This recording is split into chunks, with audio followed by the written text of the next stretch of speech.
In this presentation, I argue that using online discussion forums as a relational pedagogical approach can be as effective as the shared enactment, discovery, and collaborative imagining that occurs in the physical space of a drama studio.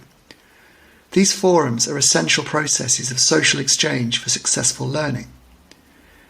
Using examples from a module delivered entirely online between 2020 and 2022, I discuss how discussion forums on virtual learning environment Moodle and learning experience platform Owler were used to create shared dialogues and processes of learning. Consequently, I argue communities of practice are developed, which Etienne Wenger suggests include the three dimensions: mutual engagement, joint enterprise, and shared repertoire. The remote nature of students' experience in the context of online module delivery might suggest that it would be difficult for social engagement to take place, and this is a problem I wanted to explore. The nature of learning in drama, theatre and performance often supports interaction and social exchanges, particularly in practical work. The highly social nature of practical learning among students in this discipline also carries over into more theoretically focused modules. As such, peer-to-peer interactions are an important means of ensuring learning occurs. A problem then might be presented when these opportunities for in-person social interactions are unavailable. Shared practice and collaboration are of utmost importance in drama, theatre and performance. In practical workshop processes, the concept of ensemble is, according to John Britton, when people work together for an extended period rather than a single project. Robert Cohen concurs, adding that ensemble is a day-in, day-out collaboration in shared living, thinking and creating. In contemporary art practice, Bourriaud suggests that artists' work that is relational bring into play modes of social exchange, processes of communication in their concrete dimensions as tools that can be used to bring together individuals and human groups. They offer spaces where we can elaborate alternative forms of sociability, critical models and moments of constructed conviviality. In a similar way, drama is a relational pedagogy that opens up possibilities for dialogue and shared imagining among students, teachers and community. Drama involves creating alternative presents and futures through processes of shared enactment, discovery and collaborative imagining. Whilst this is largely accepted in terms of practical exploration of the subject, these possibilities are less apparent in theoretical exploration of drama, which in many instances has moved online. Despite the obvious differences between in-person and online teaching and learning, the possibilities for relational pedagogy to be utilised are just as enticing. For Wenger, there are three dimensions of communities of practice: mutual engagement, a joint enterprise, and a shared repertoire. He suggests that membership of a community of practice is a matter of engagement. That is what defines the community.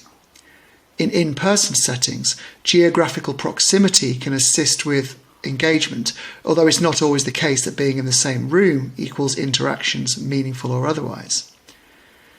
Key to constructing an online community of practice is that participants are part of the process, and it's this collaboration that sustains the group. In this process, the participants have a sense of ownership of the community they are building, as well as an awareness of their mutual accountability. Patterns of behaviour, routines of working, and shared language become important aspects of communities of practice. It's difficult to identify when shared repertoires become fixed and part of a community, perhaps because they are dynamic and reflect the constantly evolving nature of real people in real situations, and it's a condition of negotiability and thus a condition for the very possibility of meaning. Using flexible activities such as contributing to discussion forums, watching and interacting with video material, and posting extracts from draft essays for peer review leads to some blurring of lines between social and learning contexts. It is the increased utilisation of VLEs and LXPs using forums as both learning and social spaces that created opportunities for communities of practice to emerge. To assess the ways in which students interacted on the module, I took an observational approach, which was qualitative rather than quantitative, observing the interactions between the students on the forums.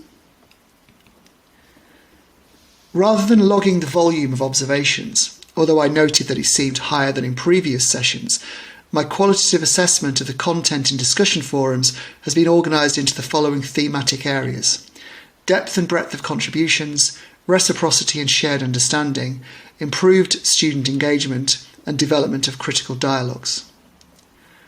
From the sample of posts examined, there were more detailed than brief comments, with posts of 300 words or more, addressing a wide range of ideas and concepts, often supported by reference to relevant literature.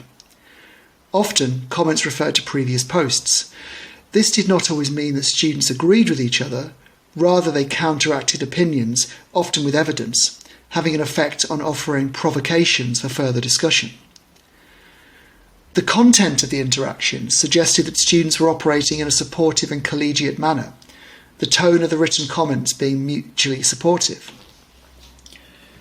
Through the process of peer support, a sense of the group working towards a shared understanding of the module content was apparent, if only through a qualitative appraisal of the language used in the posts.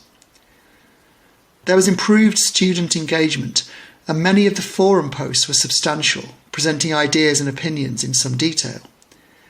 Even if students were less active in contributing to a forum, the posts proved useful as students were able to review module material as they prepared for their assessment submissions, something flagged up in module evaluation responses. Evidence suggests that participation in forums offers opportunities for regular writing practice, where language can be used to persuade, argue, and convince of a position.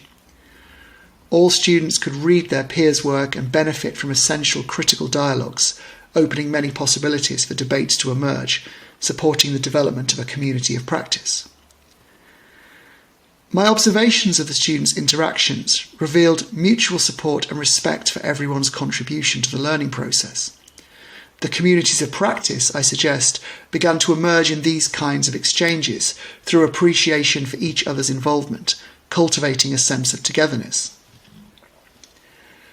Pre-pandemic, the physical classroom environment created opportunities for useful peer-to-peer communication, such as discussions, although this was often limited to small clusters of students. The online forums enabled engagement in a community of practice that's diverse, and it's this diversity of participants and their contributions that's important. Everyone plays a part in the success of building a community of practice.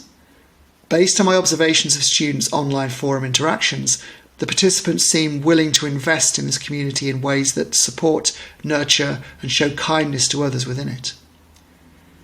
As students contribute more to a discussion forum, followed up in live online conversations, the possibilities expand for recognising the shared processes, language, and tools being used to shape a community of practice.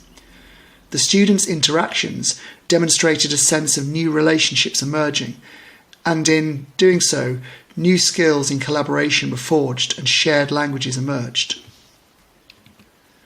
My experience of utilising the discussion forums online has highlighted the crucial role such interactions play in developing a community of practice that is meaningful and focused on supporting students in accessing a social interface for learning.